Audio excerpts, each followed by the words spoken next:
Hey, it's Friday, July. Wow. All right, I say it all the time. July's coming to an end. That's great. Let's bring on August. Let's bring on September. Let's throw those kids back to school. I mean, literally, let's throw them back to school because I got to tell you something. The parents over parent today or modern kids just complete wussies. Do you know the word wussy? Wussy was a word that we used to use back in the 70s. Yeah, go ahead. I'm going to date myself right now. If we didn't do something, we'd be called a wussy. Or we'd be called a pussy. Or, being politically incorrect, we'd be called a faggot. I remember many times, when I didn't complete something in sports or I would miss the basket, people would be like, oh, Wygant, you're such a faggot. Right nowadays, if I use the word faggot, I'm politically incorrect. God knows how many people right now are going to pass this podcast along and literally just get the gay and lesbian community after me now because I use the term faggot. Or I was called a pussy at times when I wasn't good in sports. For all you women there who don't like the word pussy, now you're going to be yelling and screaming at me because I used the P word. Oh my God. I got to tell you, modern kids are really a bunch of pussies. I was having a discussion today with a friend of mine, and we were talking, and his kids are millennials. And I think millennials are a bunch of wuss because they were overparented nonstop. You notice when I'm doing this podcast, I've got to close the studio windows because the kid is screaming and yelling. And the parent is not controlling the kid at all. The parent is just allowing the kid to scream and yell. Why? Well, because kids are allowed to do whatever the hell they want nowadays. You see, when I grew up, we competed all the time. We always competed. We went to summer camp for 8 weeks. A camp called Brant Lake Camp in the Adirondack Mountains on Brant Lake. We went for 8 weeks. I was 8 years old. My parents didn't want me around in the summertime, and they wanted to go and hang out and do parental stuff. I don't blame them. Taking an 8-week vacation from kids is fucking really good. Everybody needs it, except the modern overparents.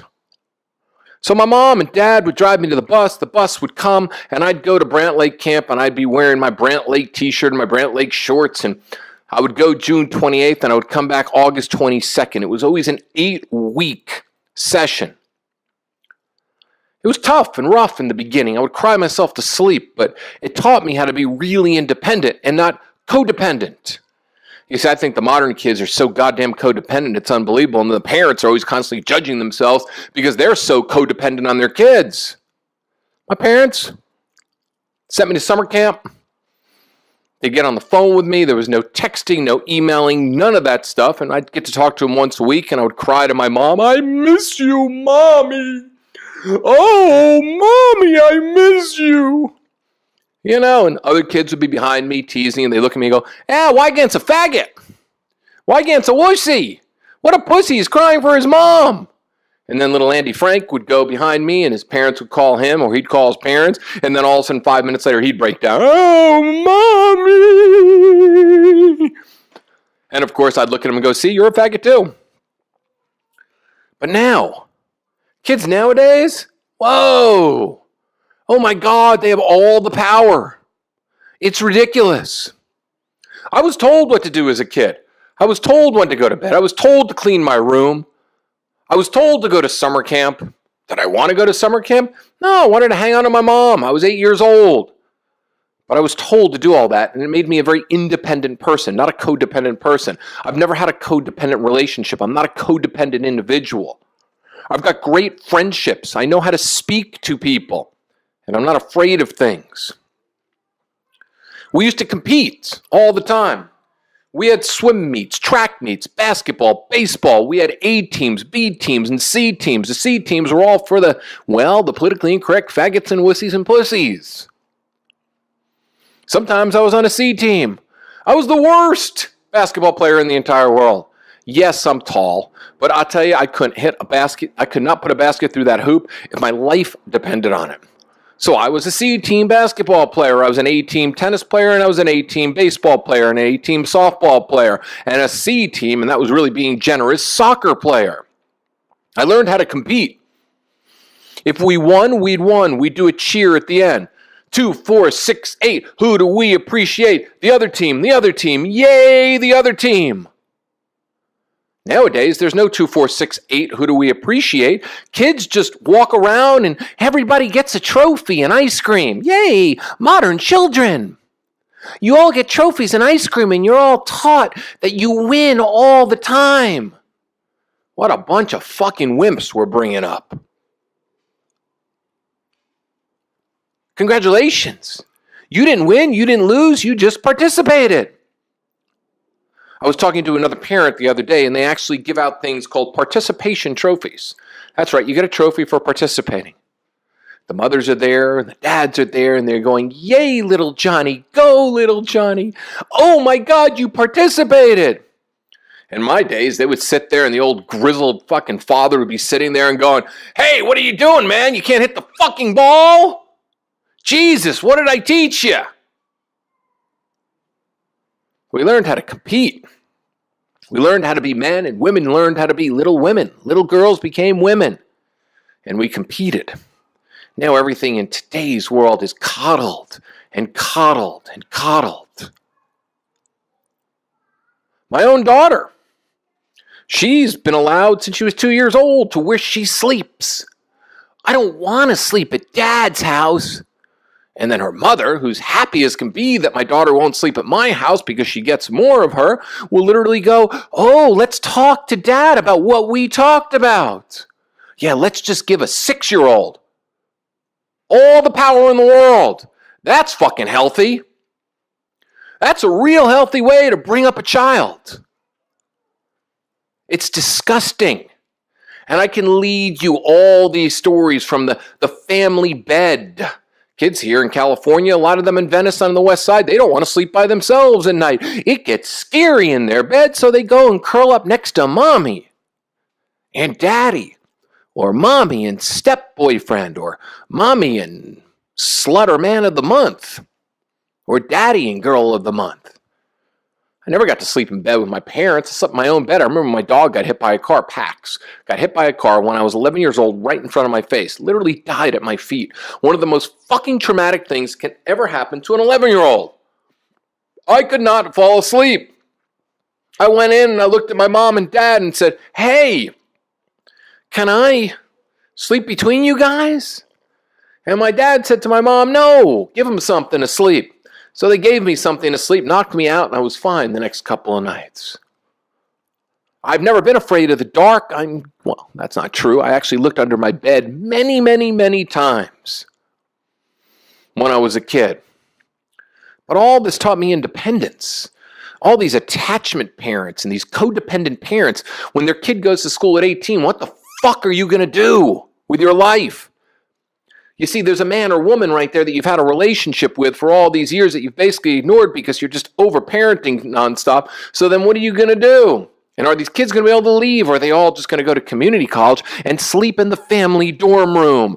That's right. Can you imagine freshman orientation with some of these children? Hey, this is my mommy and this is my daddy. And they're going to sleep in the family dorm room with me as I still suck my pacifier at 18. That's what we're turning these kids into. Modern children are being turned into the most codependent human beings in the world.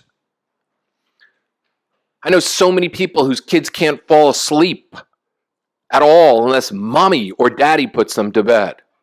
So mommy and daddy never have a date night because mommy and daddy always have to be home every single night because they've taught their kid to be a codependent animal.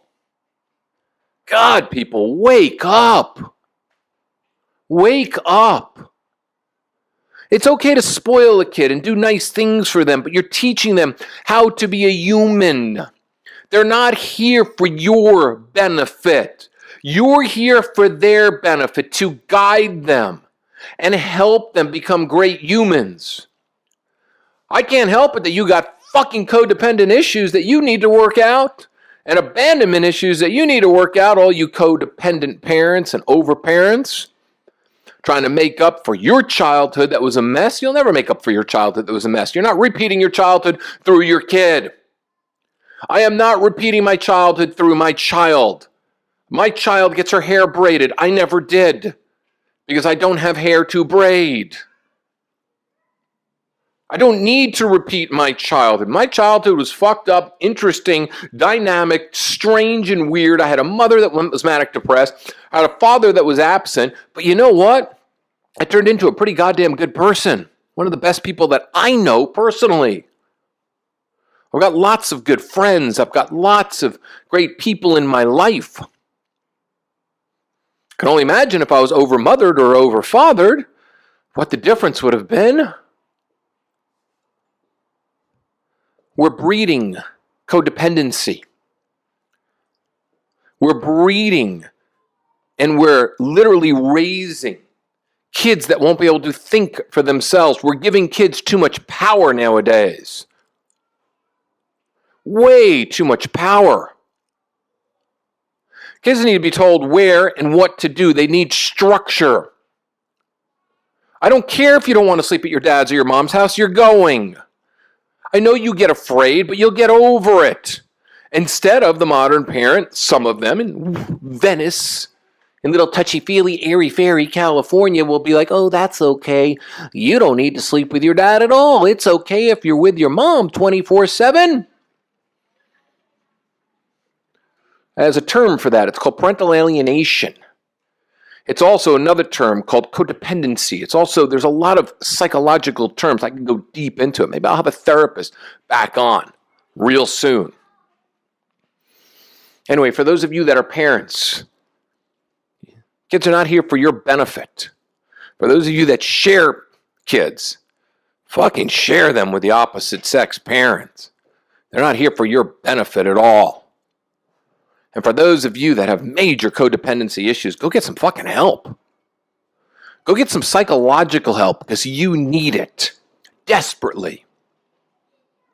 Man, this has been a heavy week on the reality check. Modern parenting, welcome to it. As we turn our kids into codependent wimps. I don't want to say the other word because I don't know. I think the gay and lesbian society is going to shoot me and hang me up by my balls and whip me. Anyway, I'll see you tomorrow. It's the weekend. Eddie Palmer is going to be back on the show next week. We're going to have a week of Eddie Palmer. Give it up to Eddie Palmer. Spread the podcast. Share the love. You're always going to get the truth from me. You're always going to get reality from me. Because that's the only way I live my life and keep myself sane.